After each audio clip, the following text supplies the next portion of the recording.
What's up, everybody? I am driving. I just finished a day of Uber and Lyft driving.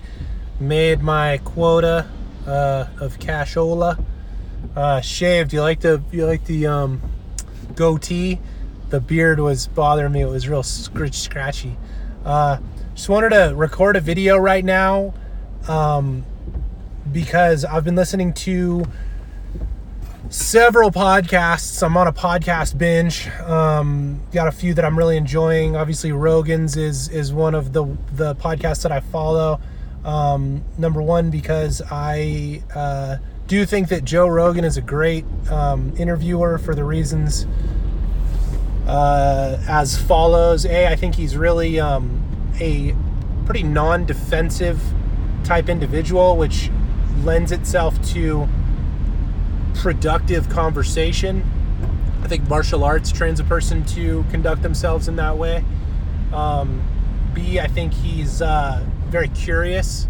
And C, I think he has something in hearts that is extremely valuable for being an interviewer, and that is he regards himself as being dumb or stupid. He says it all the time, and I think that that's a extremely wise way to conduct oneself, because he tends to learn more than anybody else by virtue of the fact that he doesn't think that he understands everything going in, right? So if you walk into a room and you think you're the dumbest in the room, you're going to be open to more information than everybody else. So I've been listening to Joe Rogan's podcast.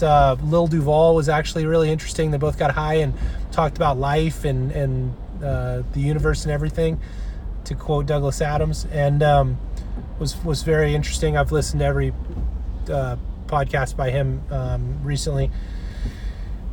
Just got turned on to Kyle Tierman's podcast. He's a young man who is an accomplished big wave surfer. I think he got invited to the Mavericks competition, which I understand is being held kind of informally this year. I know they were having issues with running it the last few years as just video submissions. That's how it's going to be run this year. So best of luck to Kyle Tierman in his pursuit of more big wave acclaim. But he I've only listened to a couple of his, and he just interviewed the founder, or one of the co-founders, of Goyaki or something, the yerba mate company, and that was a very interesting conversation. I am a fan of Kyle Tierman's. He's a peer by virtue of the fact that he's about my age or a little younger, but really want to give him as much positive vibes as I can. I'm a real fan of surfers, period, because I'm a surfer, but young people, specifically the 30-somethings, even 20-somethings that are out there kind of challenging themselves in the natural world. So skiers, surfers, skaters, skateboarders, adventure athletes, for the reason that I think that those athletics are of a certain type that I hold really in high regard. So I've been listening to Kyle Tierman's podcast. Jordan Peterson's podcast is very interesting. His lectures for his book tour for 12 Rules for Life. I'm also reading a bunch of books on Audible. Just bought a ton more Audible books on the credits that I have from the membership that I have. But I'm working my way through Maps of Meaning, and that was actually I was just listening to that inspired me to record a little blurb. I'm doing Uber and Lyft, and I'm a skier, and I've kind of dedicated myself to my own path, if you like. I refuse to be a cog in the machine. I refuse to be a corporate slave. No, anarchist sensibilities afoot. Just that I refuse to be molded by HR departments to think and act in a way that is conducive to maximizing profits for an entity that I am not at the helm of. I'd rather own my own life than be a part of somebody else's private enterprise. Unfortunately, that means that I have to struggle through times of a little bit less income than might be the case should I have chosen to be a salesperson for somebody else's organization. But that's the path that I choose, and it means that I'm getting a chance to, get to have a relationship with different places. This is something that I've found to be really interesting in my life, that as a surfer and a skier, which for whatever reason tends to be one of the central defining characteristics of my personage, in a lot of the kind of exercises that I've been turned on to by teachers of mine that, get a person centered on their own path, writing down the things that I enjoy, writing down the things that I want to create in my life. Surfing and skiing have always been top of that list. I think it all goes back to swimming in the backyard at my parents' house when I was a little kid. That pool was a real expansive and nurturing part of my life as a young person. And that grew to becoming, a lover of the water and a surfer when I went to UC Santa Cruz, and a skier over the years. I was introduced to skiing in Tahoe at like age 4, and I've gone on to, now I just looked and renewed my National Ski Patrol membership.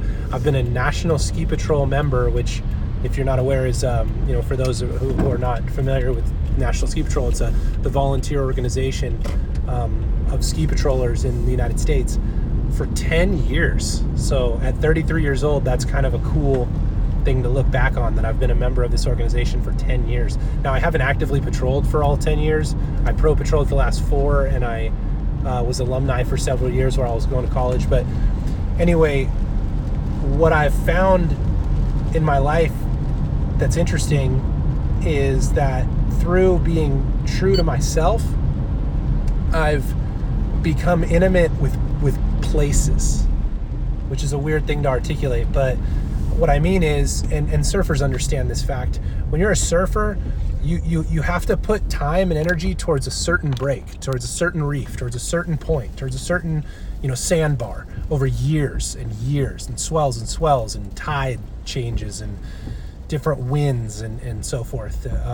And then you get to really, through virtue of the relationship that you have with that place, be a competent surfer. Well, the same goes for skiing. I've certainly done that with surfing. In Santa Cruz, anybody who knows me knows that I love to surf 3 Mile and 4 Mile, and the spots just north of Santa Cruz.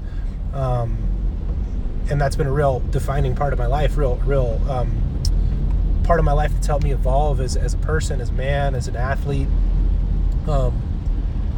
And also in my skiing life have I done the same.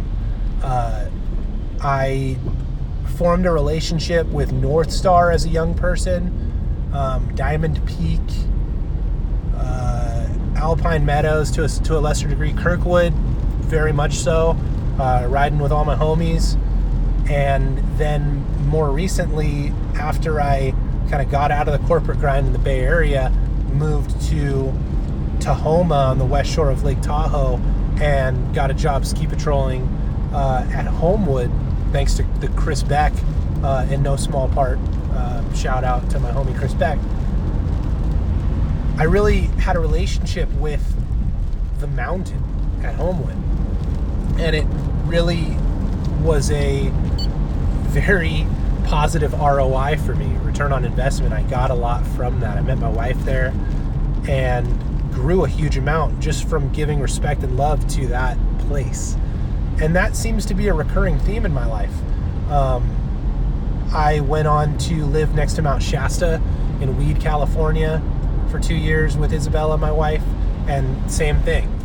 Got the most out of my time there through the relationship that I had and have kind of harbored with the mountain itself, which is something that you don't hear too much about. At least I don't hear too much about in popular culture, because it's a weird thing to try to explain.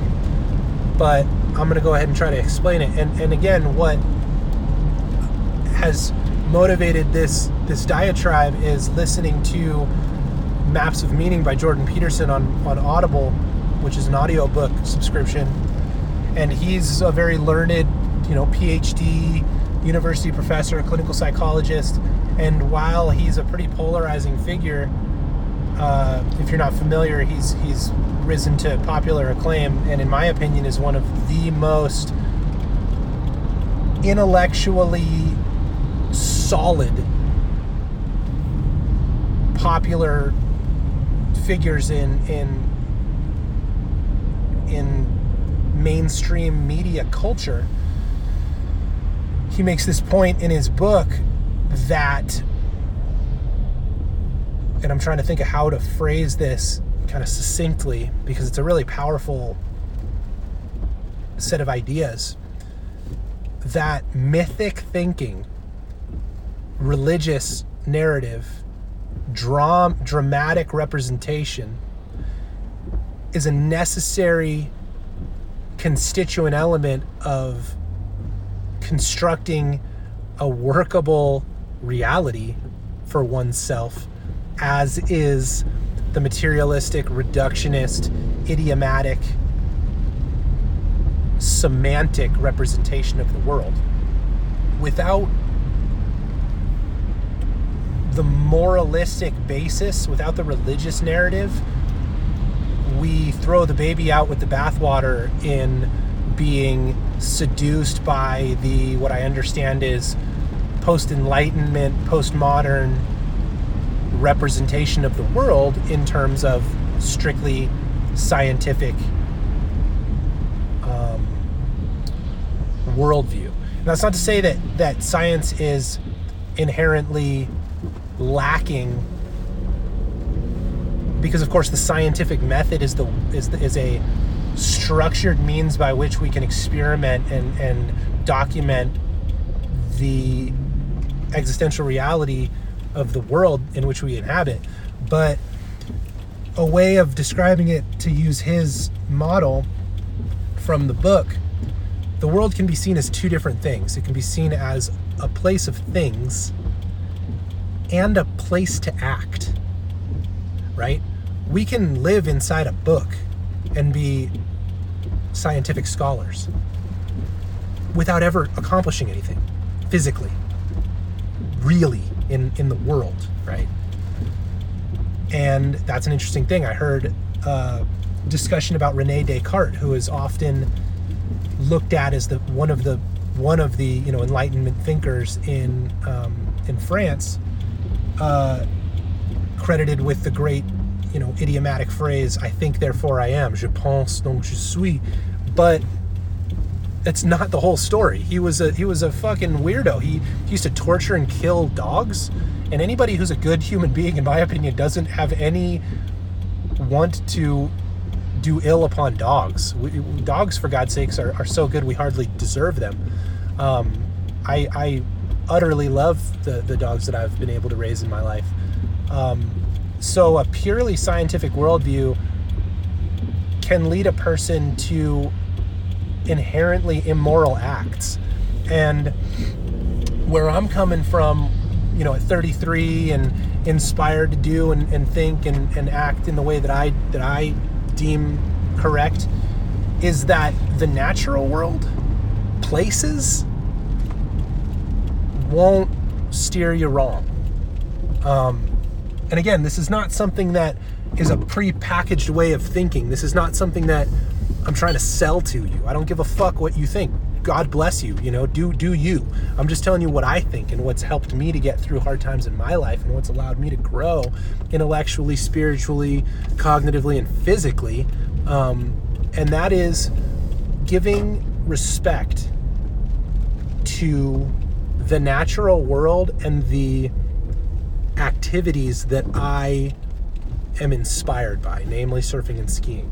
And these are not easily won activities. These are not things that can be argued to mastery of, right? These are things that take, pounds of flesh, so to speak, from, the Merchant of Venice to gain any kind of understanding of. And I'm gonna really work on my understanding of what I'm trying to explain moving forward in my life. But part of it is reflected in the unending relevance of the shamanic culture that is easily discounted by scientific rationalists as a irrelevant part of a dead world. In the ancient cultures that are no longer as thriving as they once were in the face of multinational conglomerates and corporate enterprise. And the truth is, the shamanic wisdom of old is still as vibrant now as it ever has been. It's just in the undercurrents of the psychedelic movement, of the legalization of cannabis in the states of the United States, in the recognition that the celebration and intimacy with the natural world is not superfluous to a well-lived life, but absolutely integral. And that the process by which a person goes about accumulating this knowledge is exactly that reflected in the religious tradition. It's the death and rebirth of the Christ. It's the meditation under and I'm ignorant, but the tree that the Siddhartha, that the Buddha sat under. It's the ascension of the moralistic life through the acceptance of the natural world. And this is something that science doesn't get right now, but people do. You do, right? I mean, again, I'm not trying to sell you shit, and I'm not interested in, converting you to my way of thinking. I'm interested in turning people onto their own way of thinking. And I'm giving you a key to do so, and that is go get interested in a place and an activity that turns you on, that can be conducted in that place. I promise you, you will learn. You will learn about that place, you will learn about yourself, and you will grow. And it's gonna fuck you up, it's gonna hurt, it's gonna challenge you. And there are going to be deaths and rebirths constituted in the growth of that endeavor. I can go on and on and on, but I'm just super excited about my own trajectory of learning and growing. And I recognize that my ability to affect others positively is exactly correlated to my virtue as a human being. It has nothing to do with how much money I make. It has nothing to do with the title that I put on my LinkedIn profile. What it has to do with is what I have to be given to others that can help in the process of the evolution of the individual towards a more perfect form. And these are not new ideas. This is not my thinking. This is my grappling with age-old wisdom that has helped people to form and maintain and precipitate societies through the generations. So I exist as a living embodiment of the fact that you can survive doing what you want. And it's not easy. Nobody's going to give it to you, but we're all in this together. I'm going to cut this video to like 20 minutes, but I wanted to touch on one other thing. I'm reading a book right now by, and I don't know how to pronounce the man's name. It's like Thich Nhat Hanh. He's a Vietnamese Buddhist monk. And interestingly, he makes the point, and I'm going to try to weave the point that he makes into my larger monologue, that there is no self. There is no separation of life forms. And this is a hard thing to articulate, but I'm going to do my best. A flower, for example, is in the blooming. And this is, I'm paraphrasing from what I read from his pages, but I'm going to try to make the point with my own words. And that is, the act of a thing constitutes the thing. There is no thing outside of the act of the thing. A cloud is the floating. There is no cloud outside of the floating cloud. The floating of the cloud is the cloud. So we get it twisted in the Western world, and we try to put our identity before our activity. And the activity that you embody in your life, I would argue, constitutes your life. The life force that flows through us is directed in a way, and that constitutes us. I get a great deal of satisfaction from conducting myself in a way that it seems almost cheap to say is positive or is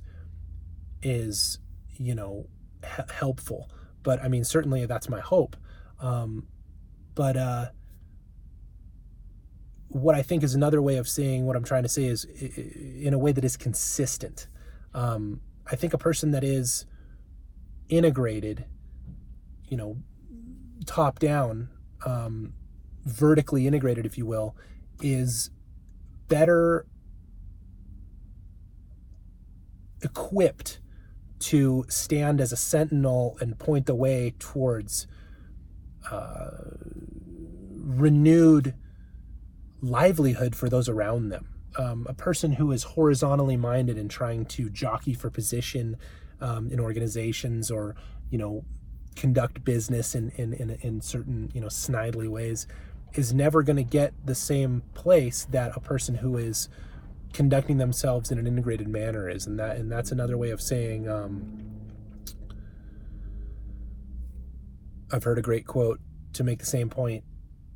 A person of principles will find the means, but without principle, no means will get a person where they want to go. So I'm really working on finding that is deriving my own principles from the patterns of my actions over time, and I'm starting to understand them. But it's very archaic isn't the right word. It's very cryptic to try to understand, because I think we live in a world where the presupposition is that we have it figured out as a society, and of course we don't. The inherent existential reality is that life is a mystery. Nobody knows where we came from. Nobody knows where we're going. But there are teachers along the way. And I think our greatest teacher is ourself, is the life force that comes through ourselves. Because to try to act like we know what we are is blatant arrogance.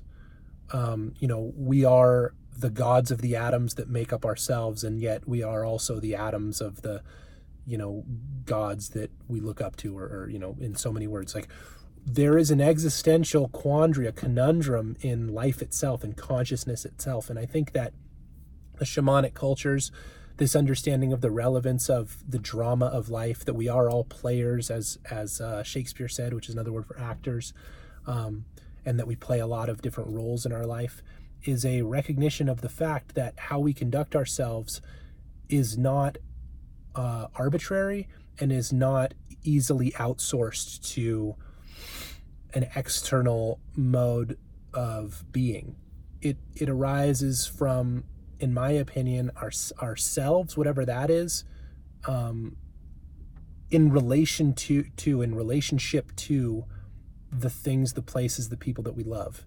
And again, it's something that I'm trying to grapple with, but I find that when I really use my inherent interest as a guide, I find really interesting teachers along the way. Jordan Peterson, Thich Nhat Hanh, and I apologize for getting butchering the pronunciation of that man's name. The list goes on and on. Jordan Peterson.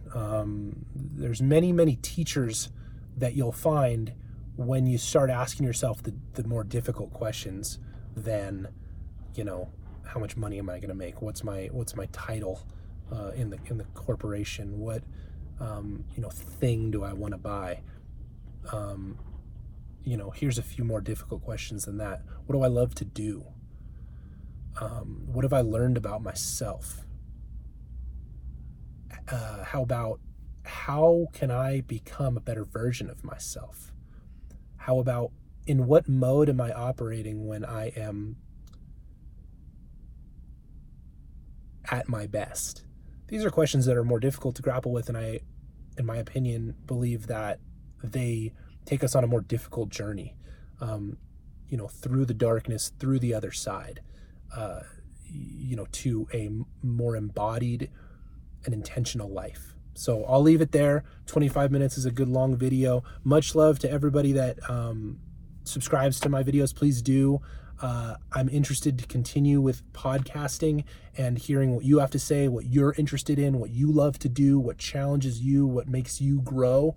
And hopefully we can share the dialogue with as many people as possible, because I think that a lot of us out there, specifically young people, 20-somethings, 30-somethings, come to a place where they get a huge amount of information about themselves and the world and are told by all accounts to stay bounded by arguably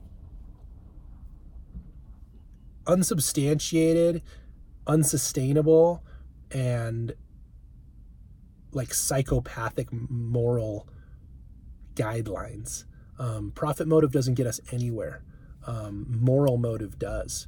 But how do we build a moral motive without some kind of religious thinking? And I'm not a religious person, so to speak, certainly not any organized religion. But again, people like Jordan Peterson have turned me on to the idea that the mythic, dramatic, archetypal, Carl Jung is another person who echoed the same wisdom. Jordan Peterson is a real fan of Jung. Gets us to a deeper understanding of ourselves and the world around us. And I hope to expound on these ideas, talk about them through my own lens, my own, I'm trying to use a cool word, planopia or cornucopia, or how about plethora of experience, and then bounce that off of my listeners and my subscribers and the people that are interested in these kinds of dialogues. So yeah, much love to you. Thank you for listening, and let's talk soon.